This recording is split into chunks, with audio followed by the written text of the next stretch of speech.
Thanks everyone for joining us at the Project Censored radio show on Pacifica Radio, and I'm your co-host Eleanor Goldfield, and we're very glad right now to welcome to the show Katie Jones, who is the Ohio River Valley coordinator at Fractracker Alliance, based in Pittsburgh, Pennsylvania. She works to monitor and analyze data associated with oil, gas, and petrochemical activities, and provides resources to support the needs of frontline communities, researchers, and campaigns. Katie, thanks so much for joining us. Thanks so much for having me. Absolutely. So I wanted to start here because there's a lot of chatter about data centers and their effects on communities. Something that I've seen a lot of is a discussion of how much water data centers use, for instance, an issue that's particularly jarring in the Southwest, which has been struggling with water shortages since well before data centers were a thing. Um, Sometimes some things you'll also hear is like X number of data centers used as much energy as like fill in the blank city or but something that isn't discussed very often or that I've seen is where that energy comes from. So starting us off here, Katie, could you talk a little bit, a bit about the link between fracking and data centers? And what are we looking at in terms of fracking fueling these very power hungry behemoths? Yeah. So there is a really direct link between data centers and the fossil fuel industry, which not everyone thinks of it at first, but you have data centers that are getting around submitting permits for like air pollution because they're connecting directly to the grid. But how is that grid powered? In a lot of areas, it's still fossil fuels, coal plants or natural gas facilities. So yeah, if we're going to have all these data centers come online, there really aren't that many proposals that are looking at renewable energy for power. And even if they are, it typically is a small portion of the power that they'll need. So yeah, we're really seeing just a lot of increased drilling, increased fossil fuel usage in our future if we are going to have these data centers. Like I'm based in Pittsburgh, Pennsylvania, and we're seeing, in southwestern PA, a lot of data centers be paired with new natural gas power plants. So these are basically totally powered by fracked gas from the region, and it's making the region really kind of a hotspot for new data center proposals because there is that abundance of fracked gas. Like there's one facility, Homer City, that is going to be theoretically the largest power plant in the country. It's predicted to have 4.5 gigawatts of power capability, and that's being built to power a data center. So yeah, we're definitely seeing a lot of new excitement, I would say, from the fossil fuel industry in the area of like southwestern PA because of that. We have operators that are talking about all of the new wells that they're going to have to drill to supply the new power plants and just the grid for the new data centers. So I gotta ask. I mean, it reminds me of when I was in West Virginia, and a former coal miner was talking about how they're desperately trying to get the last bit of coal. It's like trying to get that last bit of peanut butter out of the peanut butter jar. Um, and already back when I started looking at this, which was like a decade ago or more, Pennsylvania was already the most fracked state in the country. And so there's, I mean, not just, of course, fracking happens in other states, but how much more do you have to scrape out of there? Like, and if you're scraping it out just for these data centers, I mean, what does that really look like in terms of a new fracking boom when we've already had fracking booms? And like, how much do we really have left to frack? Because fracking, of course, exists only because the easier to get to fossil fuels have already been used. Right. Yeah, I think Pennsylvania, we're right behind Texas in terms of amount of fracked gas that's extracted. But yeah, you're totally onto something. We are seeing declines in the production from wells. Like the EIA, which is a source that we use a lot, the Energy Information Administration. they look at the amount of gas that you're getting from wells, and you're seeing a pretty sharp decline. And so, if you talk about new wells that need to be drilled and fracked, it's not like those wells are going to produce, indefinitely. They're going to have a high production rate at the start and then a sharp decline. And yeah, like, we already have fracked a lot of the resource that is there. So, you know, we are putting all of this investment, now into building out the infrastructure for these data centers. And, it's going to be reliant on, this resource that is declining. So yeah, I think that there needs to be a lot of thought put towards that. Does that make sense? I don't think so. Yeah, although if our policy followed what makes sense, I would be living in a totally different world right now. So I do want to get into regulatory loopholes, which you mentioned briefly. Fracking, of course, has its own long history of sidestepping, I mean, what paltry environmental and social regulation we do have. And data centers seem to be no different. Could you talk about some of the research that y'all have done at Fractracker regarding how data centers are manipulating these regulatory loopholes? Sure, sure. Yeah, there are so many subsidies, um, being handed out about, for data center development. Um, and that is kind of leading to some fast tracking. So there is a pressure, I think, to kind of win this AI race. And so I think a lot of places are really trying to get these facilities built as quickly as possible. So yeah, there are situations where there should be public hearings and a public participation process, and some of that's being kind of just ignored and not conducted, so that it can get these facilities in as quickly as possible.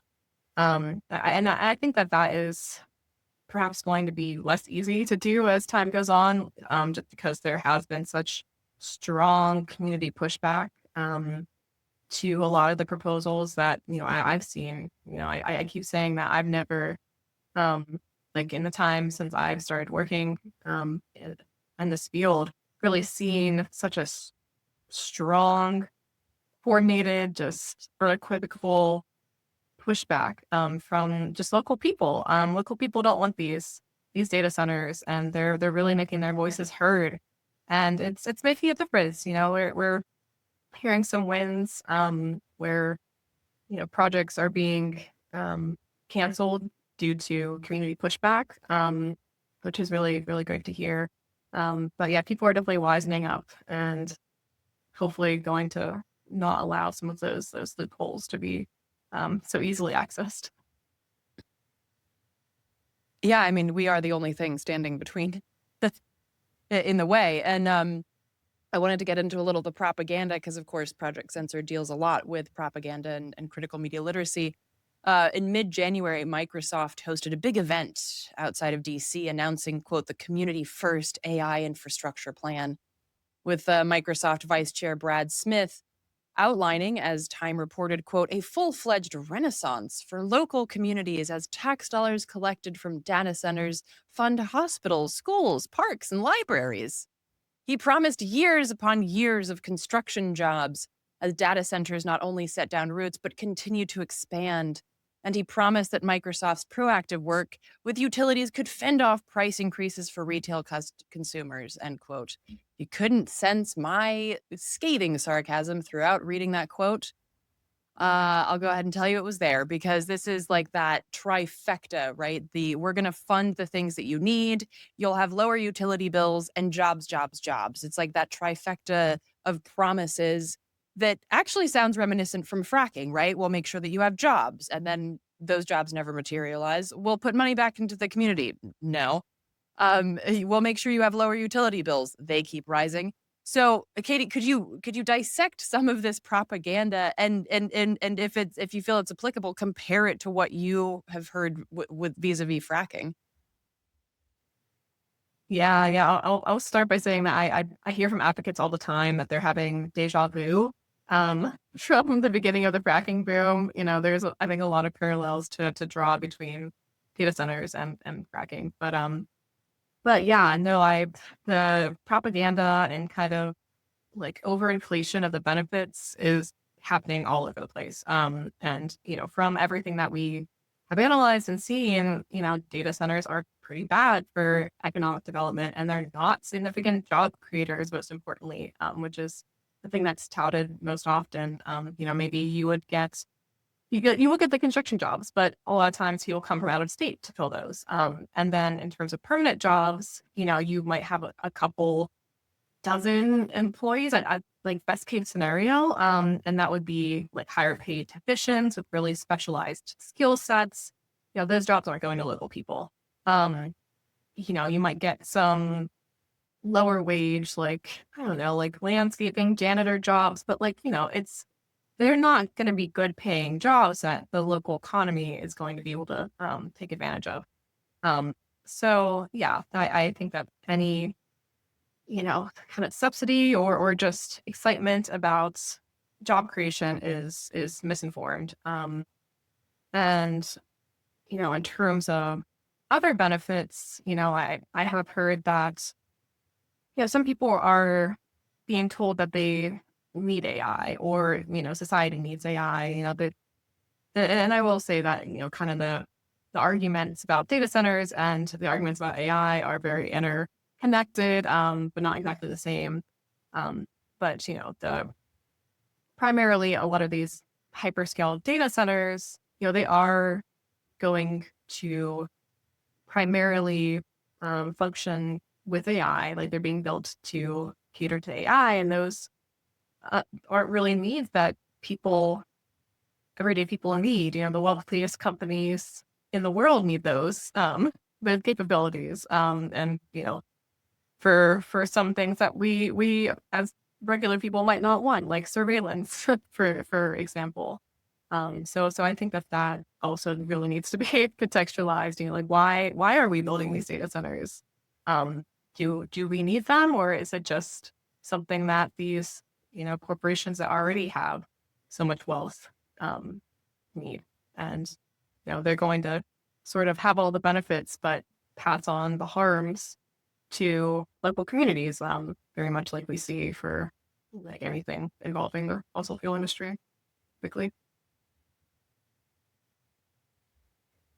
Yeah, absolutely. And as was pointed out in a recent in recent reports, the utility bills are rising rapidly. Electricity prices are surging at roughly twice the rate of inflation.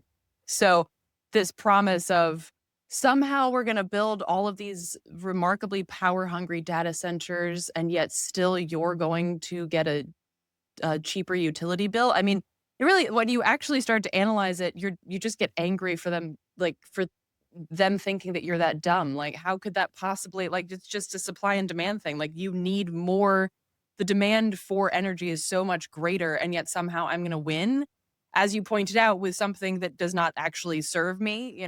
Like these data centers are primarily built to be part of a system that oppresses, not part of a system that takes care of people's basic needs. Um, and I wanted to also highlight, because Fractracker has a great tool. I mean, you have a lot of great tools on the website. I recommend that folks check it out, but at fractracker.org. But there's a great tool that stays up to date on the data center surge, and it's a map that shows the following statuses: operating, approved, permitted, under construction, proposed, suspended, canceled, and unknown. And I have to say, it's really horrifying seeing this visualization, because it looks like open sores on the map. There are dozens of these proposed catastrophes all over the country. And I was wondering if you could talk a little bit about this tool and how you're hoping that it will be used, and how folks can use some of the tools that Fractracker has in order to engage with this issue in their communities. Yeah, yeah. So like you said, we've been mapping. That really is our niche. Is mapping and data set creation. But yeah, we started to actually look at cryptocurrency mining and those operations. A while back, and this data center tracker grew out of that. as it's, pretty related. It's kind of just like the next step in a lot of ways to, these facilities that just have such high computational needs. But yeah, we are trying to keep, you know, up to date. Like we update our tracker daily, and we are looking primarily for the proposals. We do have existing sites on there as well.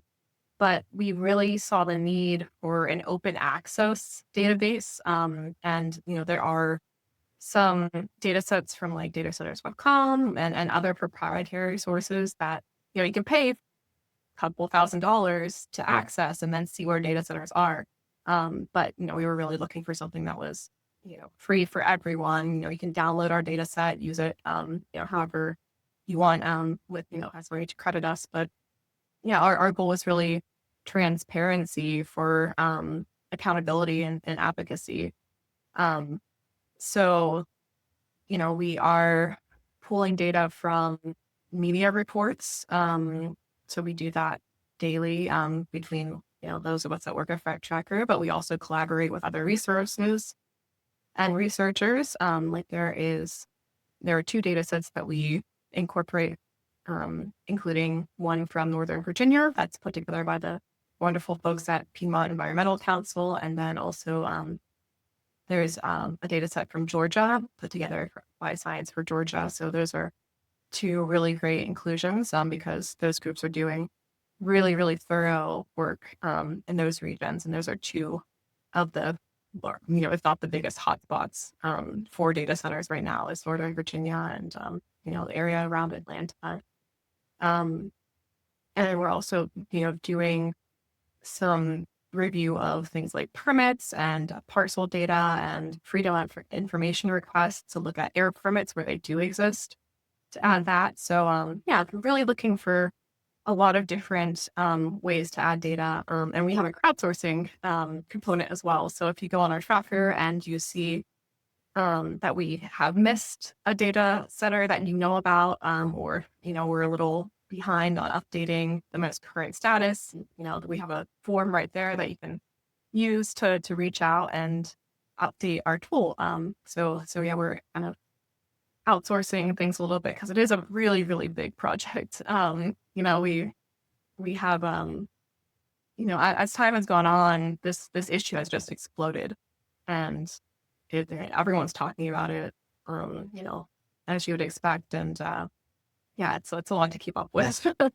So, yeah, we are tracking things like, the place where it is, of course, first and foremost, but also, who the tenant's going to be, what the energy use is estimated at, how big the facility is going to be, what it's using for power. Is it on the grid? Is it going to use air or water for cooling? And we're really hoping to make it more of like a resistance map as we move forward. So including petitions if they exist, like right there on the pop-up that you can click on the map if they exist, or links to a site bite leader who might be organizing folks around it so that you can see that if you oppose these data centers, you're not alone. There are so many other people working on this as well, and you can plug in. And we also would like to include more like wins highlighted, so you can see that okay, this data center across the country, was able to step in during the rezoning process and really advocate their viewpoint to their local zoning board, and that caused the project to be canceled. So yeah, just giving ideas for interventions and hopefully connecting people is our eventual goal. Yeah, it's so important to share those kind of tactics. And I was wondering, since you mentioned it, could you share like some success stories, kind of, the silver lining, like any success stories that you know of, and share where those happened and what kind of projects were shut down thanks to people organizing. Yeah, I could highlight one that my colleague I think it was actually involved in. It was a project in Michigan. And you're seeing a lot of proposals. in Michigan, but it was the Howell Township data center. So this was a really big hyperscale data center, and there was a lot of community pushback. And after there were so many people speaking out against it, like that project was withdrawn, and the developer, I'm not sure if they're gonna look elsewhere or what their plans are. Um, but there are cases where if from the very beginning there is strong opposition, the developer will kind of, hear that and back off. So, yeah, just one example I can give. Yeah, absolutely. And of course, that's why things like the map are such good tools, because it really gives you that visualization to see like, oh, okay, this is happening and that's right where I am. And I mean, one of my big organizing things is like, you don't have to go across the country to find a fight worth fighting. Like, it's literally just open your front door, and there's something going on there. And because you mentioned it, I just wanted to circle back to this because you said like this map also has the information of like what kind of energy sources they're using. So, would you say like what percentage, if you know, or just kind of like ballpark, like how much fracking are these data centers using, and is that based on geography? Like you mentioned, like this one's close to a fracking pad in Pennsylvania, so it's just really convenient. But like, what kind of energy usage are we looking at in terms of most of these data centers? Would you say? Yeah, so um, I would say that a lot of data centers are it's kind of across the board. So I don't have any high level stats off the top of my head. Um, but a lot of them are connecting to the grid. There are one kind of like in fracking country that are, proposing these new data or new power plants, I mean, to be kind of connected to them.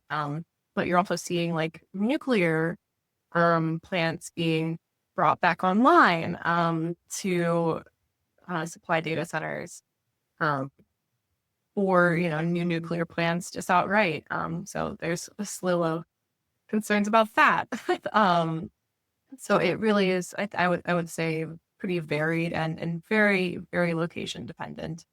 Um, maybe you can get some renewables to be a part of it, but that would be only in like areas that would have a lot of solar capabilities, that kind of thing. So, um, yeah, yeah. And in terms of like how much energy, if you look at data centers that were built, a couple years ago, even like you're looking at pretty small requirements, but these hyperscale facilities, you know, it could be 100 megawatts. You could see ones with gigawatts now, which is 1,000 megawatts. So that's where you get into those requirements that are more like small city size. Um, and like the biggest operators are proposing those, like Amazon, Meta, Google. All the good guys, right? Well, and I think like, the conversation around renewables, it's like, yeah, that sounds nice on the face of it, but like if we're actually talking about using less energy, which is something that we need to do, we need to consume less as human beings. Like, then this is even if you're using hamsters on a bike, like we're still not addressing the fact that we need to consume less. We need to use less energy.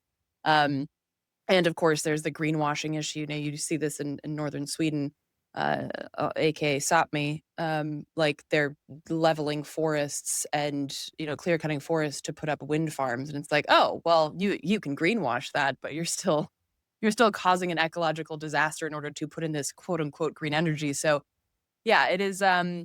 There's a lot of nuance there. So I think even if data centers were to say, "Hey, we're going fully solar," it's like, well, but there's still a problem here.